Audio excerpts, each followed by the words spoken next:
In this tutorial, we will walk through SafeShare's time-based access controls.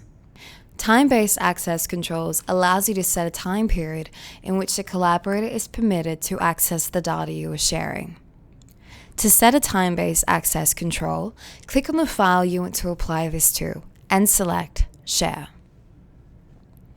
Fill out the collaborator details as you would normally, and when you're ready to apply a time restriction, select Sharing Period.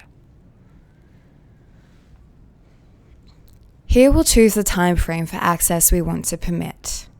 We'll select a date and a time of day. Untick the box if you don't want to apply this time restriction to your co-owners of the file. Click Share to enforce the time-based control policy. The users you are sharing this file with will now only be allowed to access this file within the time period set by you.